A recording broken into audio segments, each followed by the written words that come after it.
Hola amigos, en esta ocasión hablaremos un poco sobre los métodos de cuantificación utilizados en química.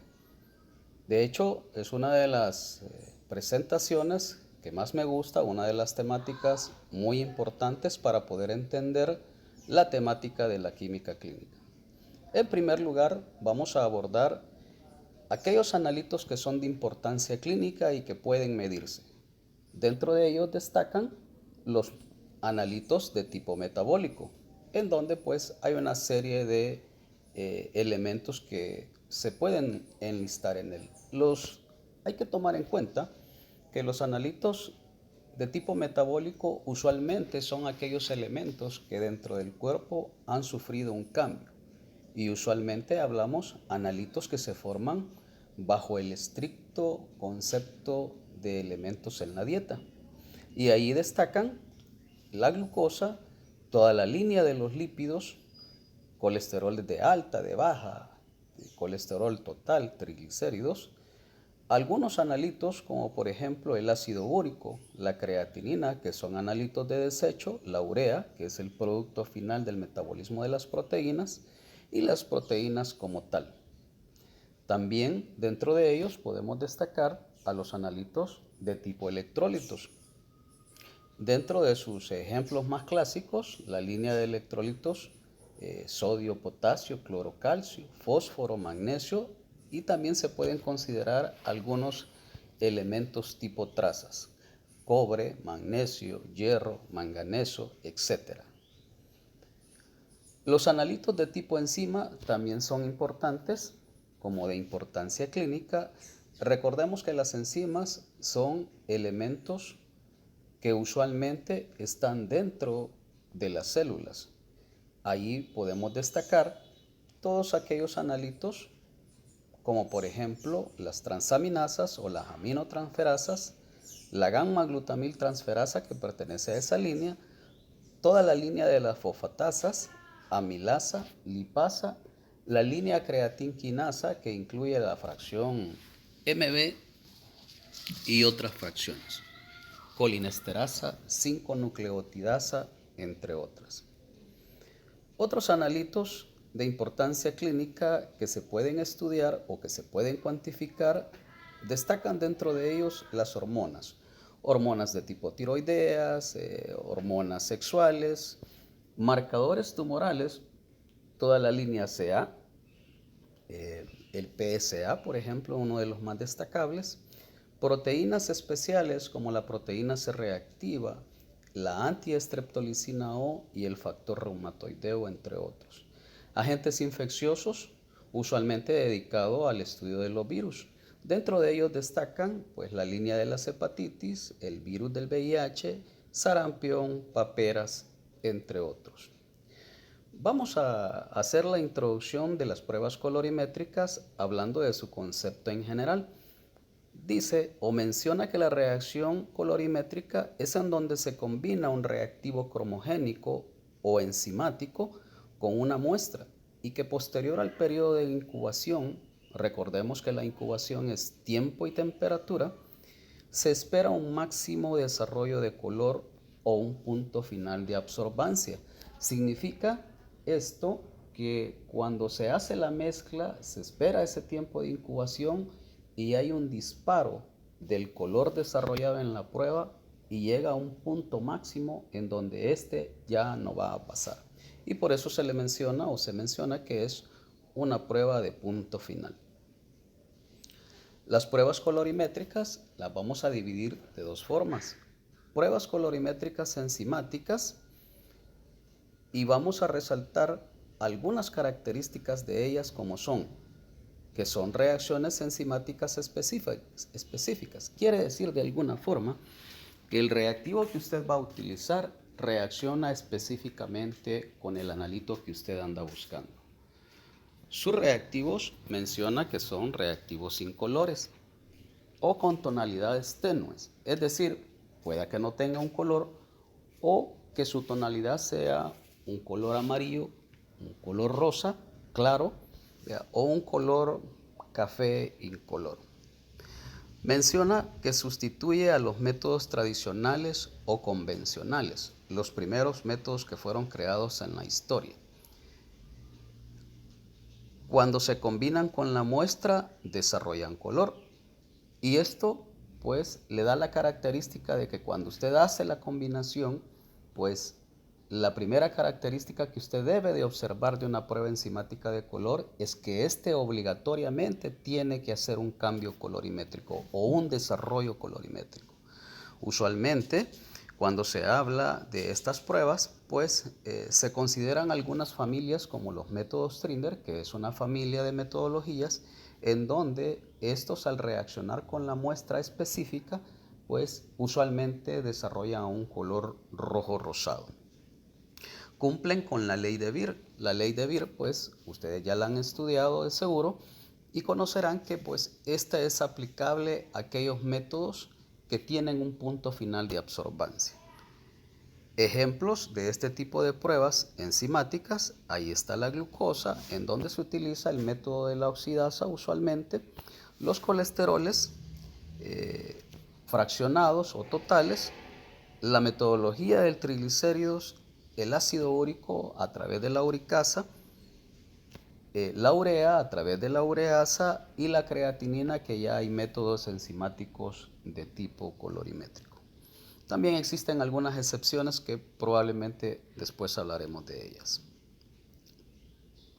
Las pruebas colorimétricas por complejos de color también tienen sus características, obedecen a métodos tradicionales. Y los métodos tradicionales, pues vamos a mencionar al final algunos en donde pues estos durante el desarrollo de la historia no han podido ser sustituidos. Es decir, han sido tan exitosos y se han considerado hasta gold estándar de ciertas pruebas. Cuando se combinan con la muestra, hacen un viraje de color. Quiere decir de que usualmente estos reactivos, por ser considerados cromogénicos, un reactivo cromogénico es un reactivo que su característica es que ya tiene un color definido. Le puedo citar algunos ejemplos. Por ejemplo, el reactivo de creatinina utiliza un cromógeno que se llama ácido pícrico y le da un color amarillento a la prueba o al reactivo como tal. Buret también, su característica principal es que utiliza un cromógeno basado en el sulfato de cobre, que usualmente su color es un color azulado. Cumplen con la ley de Beer. En este caso, pues aplica también la misma ley como aplica en los métodos enzimáticos de color. Menciona que cuando se combinan con la muestra hacen un viraje de color. De alguna forma nos está mencionando de que si el cromógeno tiene un color definido, por ejemplo, Buret, que es un color celeste azulado, cuando se combina con la muestra, este vira a un color diferente al Buret original. Y así se puede aplicar con todos los reactivos que ya tienen un cromógeno asignado, y cuando nosotros agregamos la muestra, estos hacen un cambio colorimétrico. Ahí están algunos ejemplos de los métodos más comunes. Buret, mencionábamos, para la determinación de proteínas. Jaffe, que es la metodología destinada a la medición de la creatinina en suero, en sangre y en orina. El BCG, que es el reactivo cromogénico del verde del bromocresol, dedicado a la determinación o a la cuantificación de la fracción albúmina. El calcio, que puede utilizar varias metodologías, el azul de silidil, por ejemplo.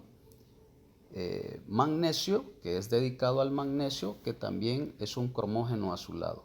Hierro, bilirrubinas, microproteínas, entre otros, califican para poder determinar métodos colorimétricos por complejos de color. También existen algunas excepciones en donde pues no necesariamente son cromógenos, pero usualmente son métodos de complejos coloreados. Vamos a observar la cinética. La cinética también es utilizada en química clínica. Menciona que es la rama de la física que estudia el movimiento, pero para ser concretos, Este movimiento es un movimiento de cambios de lecturas, no es un movimiento de cuerpos como tal lo menciona la cinética. Para nuestro interés nos referimos al empleo del tiempo en función del movimiento o cambios en las lecturas en las reacciones químicas. De alguna forma nos está mencionando pues que hay que considerar el tiempo y el cambio de las lecturas en el mismo. Hay dos tipos de cinéticas. Vamos a observar las cinéticas de dos puntos o de punto fijo, llamadas también en el idioma inglés fixed. La teoría en este tipo de pruebas refiere a métodos que usualmente se leen dos veces.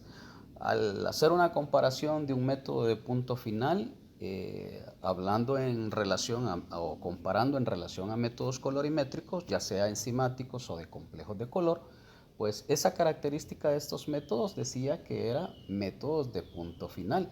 En ese caso, usted hace la reacción, la agregación o la mezcla de reactivo más muestra y lo lee una tan sola vez. En este caso de los métodos cinéticos de tiempo fijo, tiene la principal característica de que se lee dos veces y el tiempo lo determina usualmente el fabricante.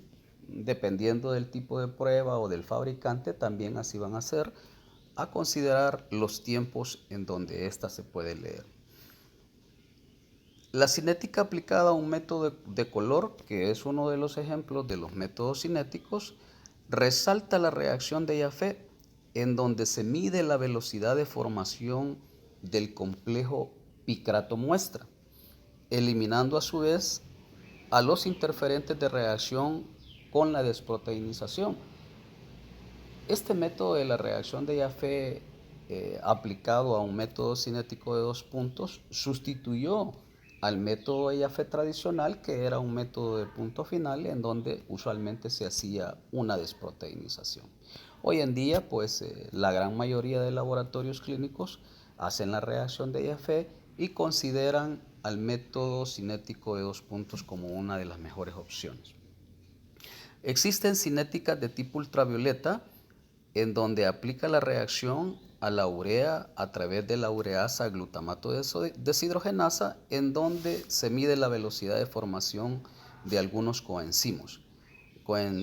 Coenzimos como el NADH, en donde se verifica una oxidorreducción. También existen algunas excepciones. En todos los casos se obtiene una diferencia de lecturas y se calcula un factor de calibración o un factor precalibrado. Eso va pues depender mucho del fabricante. Consideraciones generales sobre las enzimas. Las enzimas es una temática de las más difíciles de hablar. Vamos a considerar algunos detalles porque estas están dentro de las cinéticas aplicadas a mediciones de las enzimas, llamadas también métodos rate. Rate en un buen español significa promedio.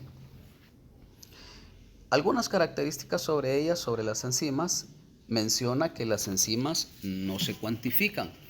De alguna forma hay que entender en relación a los analitos comunes que ya abordamos, de que estos analitos usted los puede cuantificar en unidades de peso sobre volumen. Les cito ejemplos: glucosa miligramos por decilitro, creatinina miligramos por decilitro, ácido úrico miligramos por decilitro, proteínas, albúminas, gramos por decilitro, algunos electrolitos milimoles por litro. Es decir, usted tiene una relación de una unidad de peso sobre un volumen. En el caso de las enzimas, menciona que no se cuantifican. ¿Por qué menciona que no se cuantifican? Simple y sencillamente porque sus unidades o sus cantidades son muy pequeñas. Y las unidades de las enzimas son unidades internacionales por litro. Habría que ver cuál es el concepto específico para ello. No se calibran. Menciona que las enzimas no se calibran, sin embargo, de acuerdo al fabricante, de acuerdo a las condiciones, pues estas pueden sufrir cambios. Pero vamos a manejar que las enzimas usualmente no se calibran. La primera cuestión que el analista se se hace es, ¿por qué no se calibran? Usualmente las enzimas, por ser cantidades pequeñas, no hay un calibrador específico. Y lo que se mide pues es la velocidad de formación eh, de un complejo. Hay que recordar o hay que tomar en cuenta que en el caso de las enzimas, pues participan tres elementos esenciales: un substrato, la enzima y un producto que forma. Entonces, basado en esa teoría, pues menciona de que las enzimas no se calibran. Sin embargo, sigue existiendo la duda que de dónde nosotros obtenemos un número para poder multiplicar una absorbancia o una absorción, una medida de absorción. ¿Cómo vamos a hacer para obtener un número que sea cuantificable? Y eso usualmente pues los fabricantes lo dictan. Los fabricantes le colocan en sus técnicas de sus reactivos, colocan lo que se llaman factores precalibrados. Los factores precalibrados pues son números que permiten la conversión de las unidades de lectura hacia concentraciones finales de muestra. Y por eso menciona de que las enzimas no se calibran. Es una temática así un tanto difícil de asimilar. Para su cálculo utilizan factores precalibrados que obedecen a las condiciones de la reacción. Eh, en este caso, pues se pueden considerar tiempo, temperatura, pH de la reacción, a qué longitud de onda usted lo está leyendo, el coeficiente de extinción molar de un substrato, etcétera. Una serie de características propias del reactivo que se pueden mencionar. Cantidad de muestra, cantidad de reactivo, temperatura, tiempo, longitud de onda y coeficiente de extinción molar del substrato son esas características de las cuales hablamos. Las mediciones de las enzimas están estandarizadas o están optimizadas por sociedades de química clínica. Las que podemos resaltar son la Federación Internacional de Química Clínica, la IFC, la Sociedad de Química Clínica Alemana, la Sociedad Escandinava de Química y la IUPAC, entre otras. Dentro de las cinéticas para enzimas, vamos a mencionar subdivisiones. Hay cinéticas llamadas de incremento, la cual sus características pueden ser las siguientes. Llamadas también métodos de color, llamadas también de esa forma erróneamente porque se supone de que hay un cambio colorimétrico, pero sin embargo se sigue midiendo la velocidad de formación de un producto, en este caso, que ese producto se caracteriza por un cambio colorimétrico, pero sin embargo no es esa su intención. Menciona por la longitud de onda de lectura, que es uno de los factores a considerar, que son filtros azules o filtros 405, dentro de la línea de los 400 hasta allá por los 420 nanómetros. En esencia, estas pruebas, en la medida pasa el tiempo de lectura, van a incrementar. ¿Qué significa? Usualmente las enzimas están estandarizadas u optimizadas para leerse en un periodo de tiempo. En métodos manuales se puede mencionar que estas enzimas se miden entre los 3 o 4 minutos, usualmente. Y menciona pues que los tiempos, en la medida va a pasar ese tiempo, la lectura o el cambio de lecturas se va a ir aumentando. El tiempo de lectura está estandarizado a 4 tiempos que generalmente se verifican por minuto, y esto pues lo dictamina usualmente el fabricante. Ejemplos: la gamma glutamil transferasa, las fosfatasas, amilasa, entre otras metodologías. Ahí hay un ejemplo de cómo probablemente en función del tiempo usted puede interpretar el aumento de las lecturas. Y si lo vemos así rápidamente, vemos 1, 2, 3, 4 minutos y ustedes pueden observar el aumento del tiempo. La primera lectura, .560, .650, .700, es decir, en aumento en la medida pasó el tiempo. Se establecen las diferencias y la diferencia es en regresión del tiempo, usted le resta la lectura del último minuto al tercero, del cuarto al tercero, del tercero al segundo y del segundo al primero. Ahí usted obtiene una diferencia de lecturas, realiza una sumatoria, en este caso su sumatoria es .290 y debe de determinar un delta de absorbancia o un promedio de absorbancia. Significa que esa sumatoria usted la va a dividir entre 3 y va a obtener en este caso .0966. Ese promedio de absorbancia de lectura hay que multiplicarlo por un factor precalibrado que usualmente les mencionaba lo proporciona el fabricante. Y ahí se reporta en unidad internacional por litro. Las cinéticas de decremento. Dentro de ellas vamos a mencionar algunas características igual optimizadas y estandarizadas por sociedades de química. En esencia, estas pruebas, en la medida pasa el tiempo, las lecturas van a disminuir. A diferencia de los métodos cinéticos de incremento, estas van a ir disminuyendo con respecto pase el tiempo. El tiempo de lectura establecido, estandarizado, es en 4 tiempos, que generalmente se verifica por minuto. Es decir, una prueba en donde usted tiene 4 minutos de lectura, tiempos de intervalo de 1 minuto, y su característica principal es la disminución de la absorbancia en función de ese tiempo. Generalmente son pruebas de tipo ultravioleta. Esto es algo bien típico. Los métodos ultravioleta usualmente son dedicados a los métodos con esa característica, un método de disminución. Ahí hay algunos ejemplos: las aminotransferasas, transaminasa pirúvica, oxalacética, la creatinquinasa, la lactato deshidrogenasa, entre otros. Ahí hay un ejemplo también, un ejemplo típico, siempre en función de 4 minutos. Allí, si usted observa, el primer minuto 1.700 y en ese orden va disminuyendo. También se hace una diferencia o se establece una diferencia de lecturas siempre del cuarto al tercero, del tercero al segundo y del segundo al primero. Y si usted observa, las diferencias son negativas. Se hace una sumatoria, se establece un promedio de acuerdo al número de diferencias, y ese promedio, pues aquí se debe de ignorar el hecho de que sus valores son negativos.